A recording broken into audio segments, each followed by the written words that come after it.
Greetings, everyone. This is I'm Right. I'm right. And I'm Jill Cox Cordova. I'm Anthony Cordova. What's going on? What's going on? Well, last episode, it seemed that I could not remember our voicemail box number. So I think I will use this episode to practice. Okay. What's our voicemail listeners, box number? Our voicemail box number is 404-594-2247. That's 404-594-2247. I like your announcer voice. I got it right that time. Why are we giving this number? What do we want? I'm going to tell you, this is why we're giving this number. Now, listeners, if you want to chime in about an episode, you can do that. If you want to vote on an episode, you want to do that. Vote on who's right. Yes, on who's right. Yes. Usually they're going to vote for me. Nope. If you just want to call the voicemail and say, hi, Jill and Tony. Oh, that would be nice. It's good for that. It's good if you are sitting at home alone and you just want to speak to someone for no longer than a minute. Or voice they can't whatever actually you talk want. to us. Yeah, they won't talk to you. You'll have to imagine. Yes. But we will respond later. That is correct. So my point is, don't feel like you have to have a real good reason to call the voicemail box, because we'd love to hear from you. Okay. And that's what I have to say. Well, that's great. That's a great thing to tell again, the listeners. That number is 404-594-2247. Well, I think our listeners will have a lot to say about this week's topic, which is undivided attention. How do you get someone's undivided attention? It's part of a segment that we call Stand by Your Stance. Tony? Yes, Jill? Do I always have your undivided attention? Okay. I would like to say yes. However, that's what I'd like to say. I would like to believe that you always have my undivided attention. Did I have your undivided attention, or you have mine? Yes. There you go. Which way? Which way? That you have my undivided attention. Well, the question was... What's the question? Do I have your undivided attention? Yes, you have my... No, well, see how confused I am by all of this? Well, let's take it one step at a time. You said... You have... Don't you want to have my undivided attention? I would like to, but you were saying that you would like to say yes, that you have my undivided attention. No, it's the other way around. So you would like to say yes, I have your undivided attention? Yes. But you can't say yes? No, unfortunately not. Well, we actually agree on this. As much as I love you. I do not have your undivided attention. As much as I love you, no, you don't always have my undivided attention. And the reason being, people talk about multitasking and things like that. And I have heard that most people actually don't multitask. They're actually doing one thing at a time, but very, different things. If you're a great multitasker, that means that all the things that you're doing at one time, you're doing well. That's my definition. Yeah, but if you're not doing any of them well because you're so scattered, you're not a good multitasker. No, but even really good multitaskers, where they say they're multitasking, they're actually doing one thing at a time very quickly. You think? Yes. I don't agree. Yes. Well, I have somebody that can back me up, but she says that she actually can. She fits my definition. She can, but most people cannot. She is doing everything all at once well. So, but let's... Hi, superhero. Let's take... Hello, superhero, hello. And anyway, but let's take the premise. Me. Just let's talk You're about the me. premise now? I'm the premise of this. Okay. Undivided attention, on whether you have my undivided attention. Okay. No. No, you want to know whether you have my undivided attention. Yes. That's yes. what I said. Okay. You're right. Now Okay. I'm confused. You're confusing me. Okay. So for instance, I'm not a person that can read something and talk to you at the same time. I cannot do that. So if I'm reading something and you're trying to talk to me, but I was reading that first, you do not have my undivided attention. Because you remember that time you were on the phone with your brother and you were looking at me, so you told him that you love him? Yeah, I love you, sweetheart. You see, that's proof. My mind does not do that. It doesn't. It's one thing at a time. So now, if you're talking to me first, and then at the time you're talking to me first, but then I try to turn and watch the television, it's not going to work. It just falls apart. Yeah, because you stop paying attention to me to watch whatever it is on television. You stop. Right. So I know this about myself. So it doesn't matter whether I'm first or second. It doesn't matter. Don't look, one thing at a time. Don't throw other things at me. It's not going to work. We know this about me. Doesn't work. Right? Right. So how do I get your full attention? You say, Tony, listen to me. And you will for a second until something else distracts you. No, Jill, usually you do have my undivided attention. When I say Tony. No, not even then. Most of the time you have my undivided attention. But the problem comes where you think I can multitask. So I know you can't multitask. So yeah, but you forget. You forget that I can't multitask. So if I'm focused on one thing and then you start trying to have a conversation with me, I expect you to just stop that first thing like you do if I'm first. But you don't understand how this works. You don't understand how this works. Clearly I don't, because you just told the listeners that if I come first and something else distracts you, you will you remove your attention from me to that second thing. So if you're doing something else and I see you're doing something else, if I say Tony, then I think I've turned the attention to me. Usually that's how it works. No. Usually. It's not. Yes, usually it is. That's how it works. It's not. It does, Jill. You know it does. It doesn't. I am okay, here's a question. Would you say I'm a good listener? When I have your full attention, which is why I'm asking, how do I get your full attention? You usually have my full attention. When I have your full attention? When you're naked? Yeah, well, okay. When else I have your full attention? When we're doing a podcast. Yes. That's when I have your full attention most. But not for only, the longest period of time. But not only on a podcast. I would say we sit and just talk to each other. Just talk about different things when we're not on the podcast. True. More than any couple I know. Okay, we'll just sit and talk. So that means you have my attention. Until the phone rings or you get a text or something comes on TV that gets your attention or, something like that. Until there's another distraction. Then you're easily distracted. That's what I'm trying to tell you. Isn't that a medical condition? To be easily distracted? Yes. I'm sure it is. Some people who have attention deficit disorder, that might be part of it, but I don't think you do. Maybe I have attention deficit disorder. Well, I'm not. I can't diagnose you. Listeners, not what I would say. want the listeners to diagnose me. Okay, they may not have that expertise.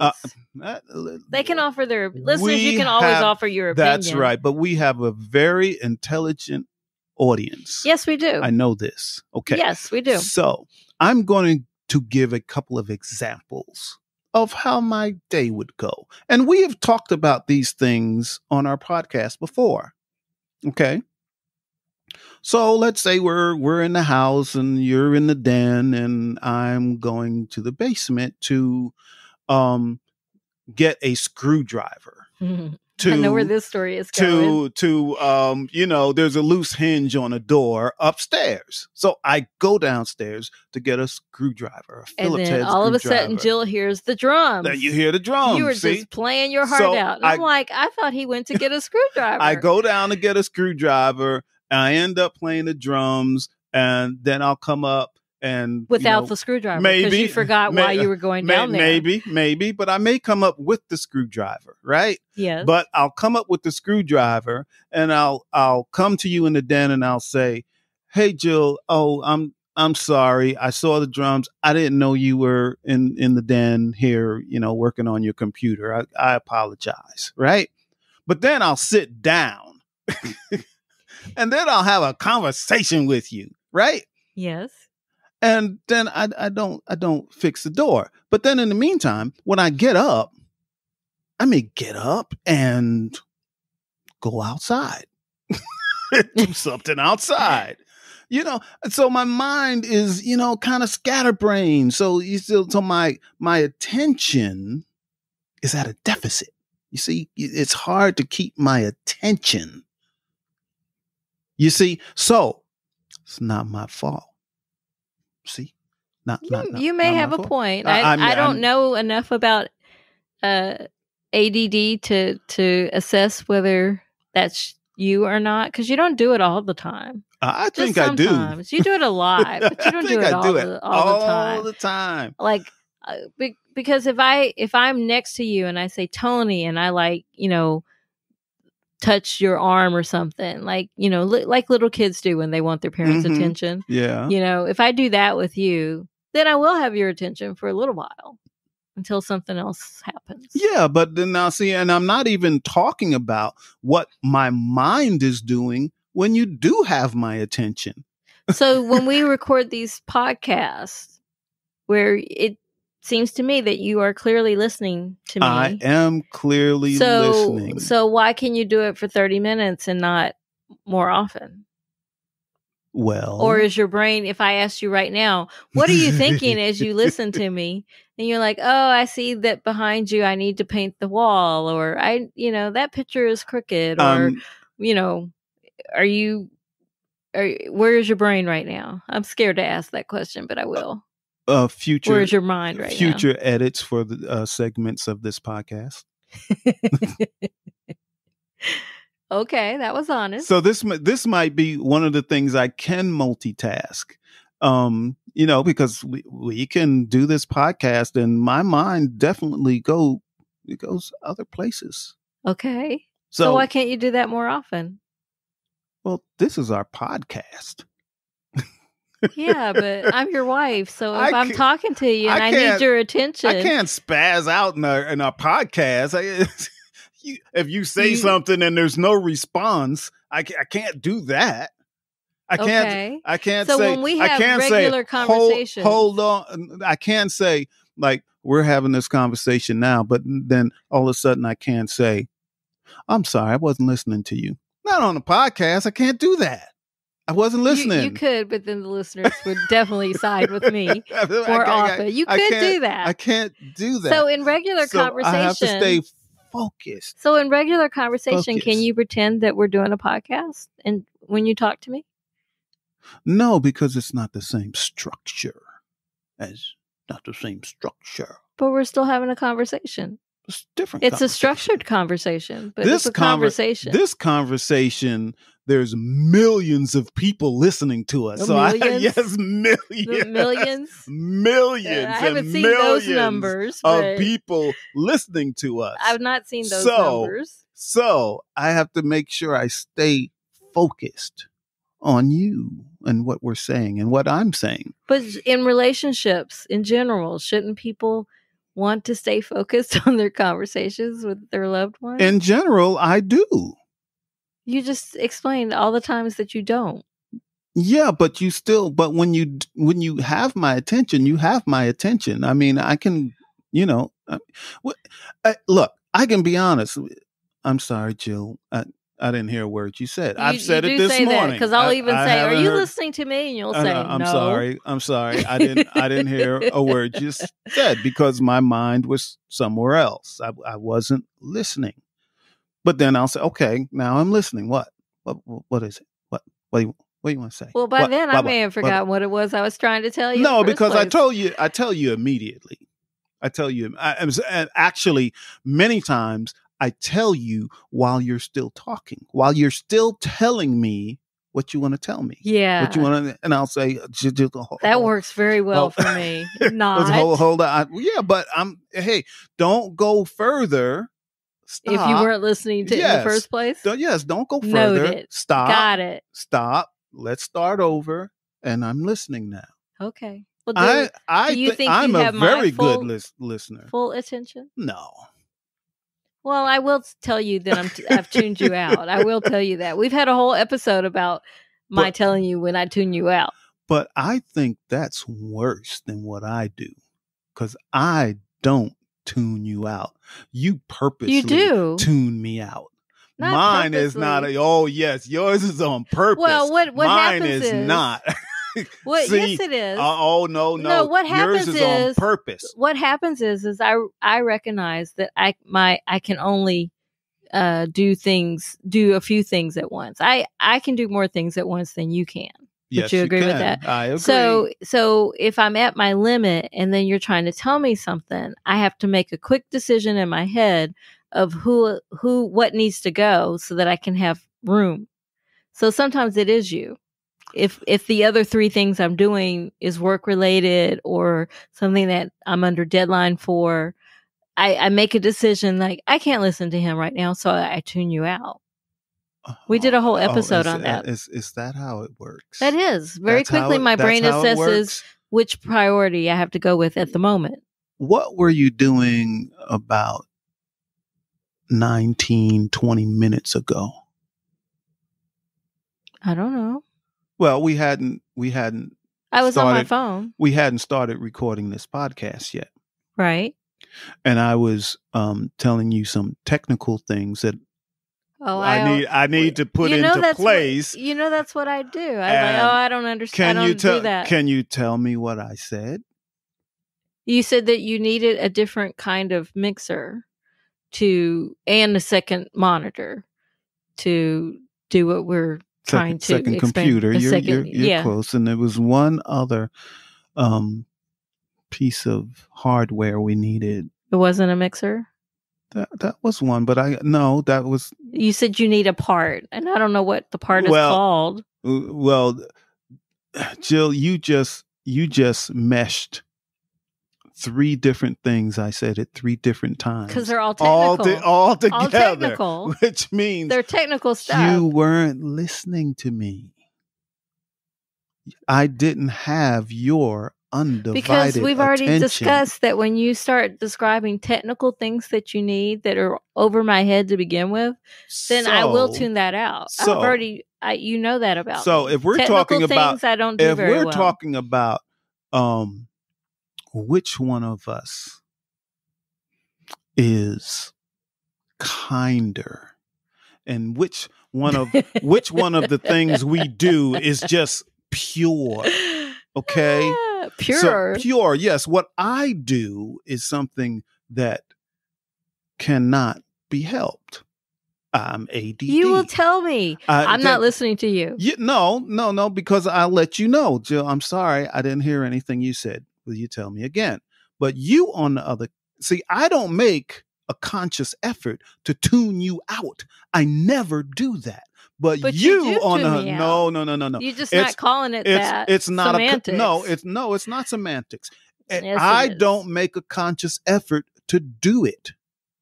I don't. It's the way my brain works. Well, but that's what I'm saying. My brain does that. My brain does it in a different you tell way. Your brain, tune Tony out right now. See, that's the difference. You just said you did. I you said, prioritize. If I have three things on my plate here that I'm doing, but and you're Tony doing the same talk, thing. You're just going about it a different way. You are tuning me out. No. But I don't have control over it. Yes, it just you do. happens. Yes, you do. You have made more a control conscious effort you have to more tune control. me out. Sometimes I do. Who's the But let's nicer get one, to listeners? Me or Jill? Who's the nicer one? That's an episode.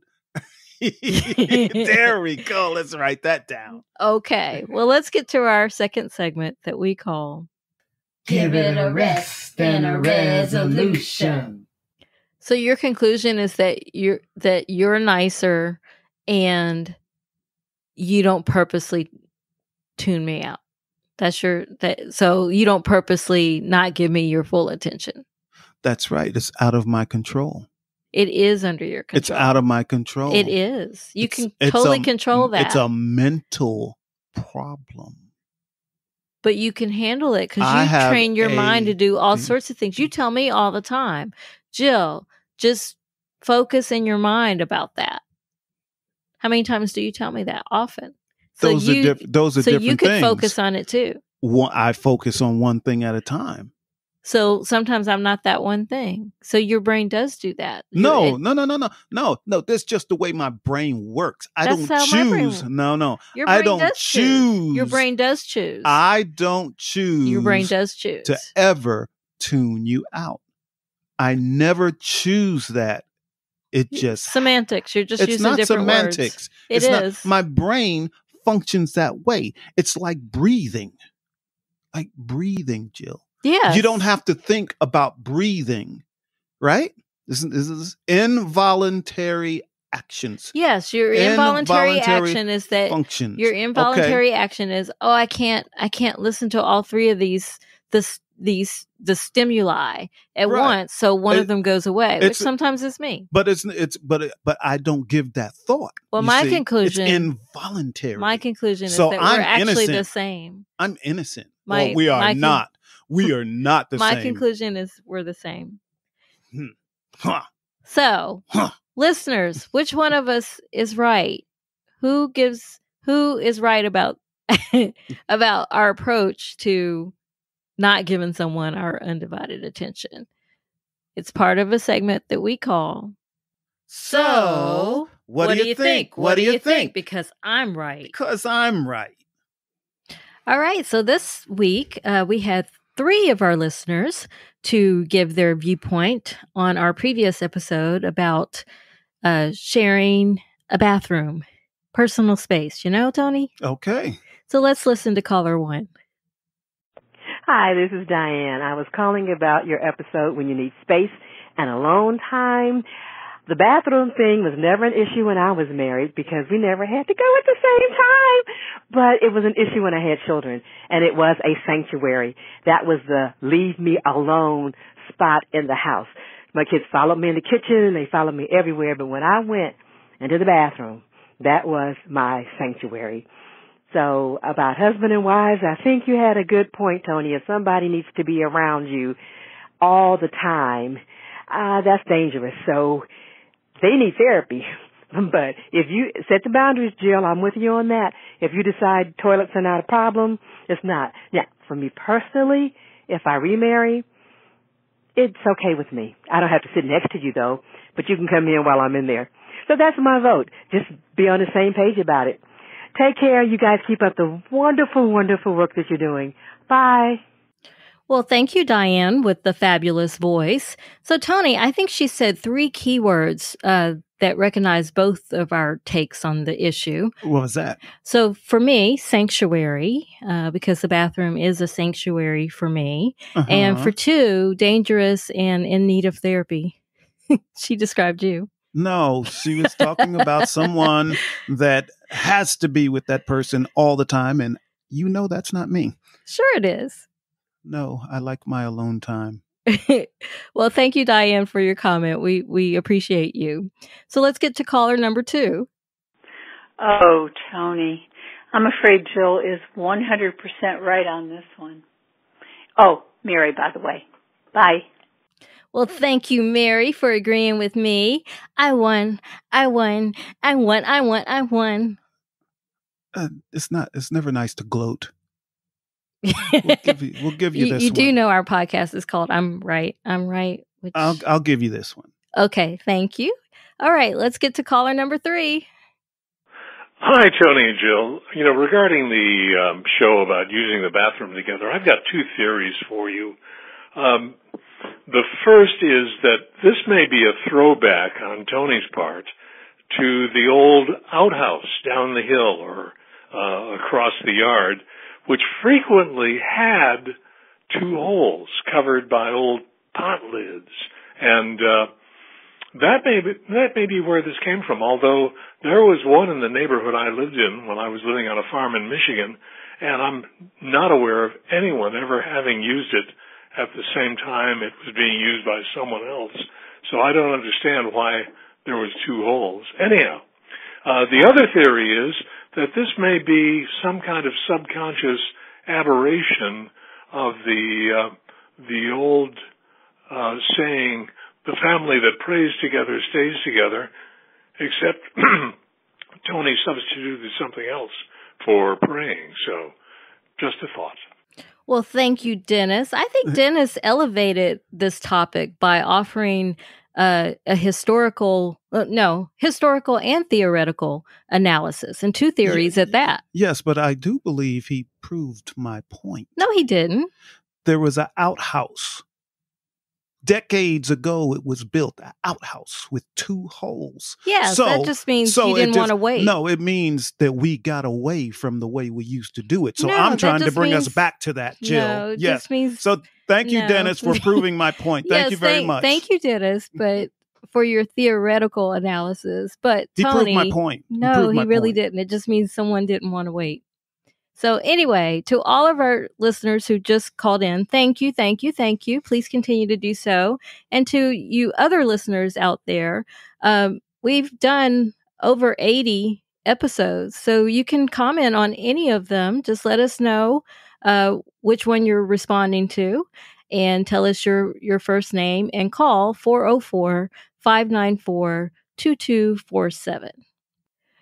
All right, it's time for our tips now. Yeah. Tips? Is it time for tips? It's time for our last segment that we call I'm trying to help you. So, do you have any tips?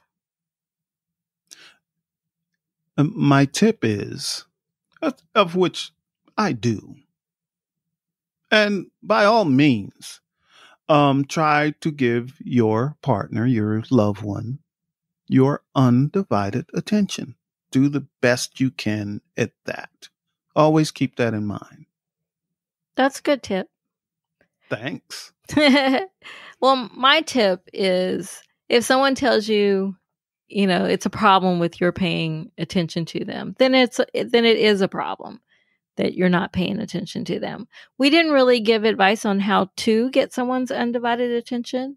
So my tip would be to communicate that if whichever side you're on. So if you're the person that feels you're not getting someone's full attention, express that, but to express it in a kind way, because I am kind, Tony. Mm-hmm. And then if you're on the receiving end where you're not getting someone's full attention, express that too. And but either way, you need to make your partner your priority. Yeah, that's good. You can always sit on my lap also.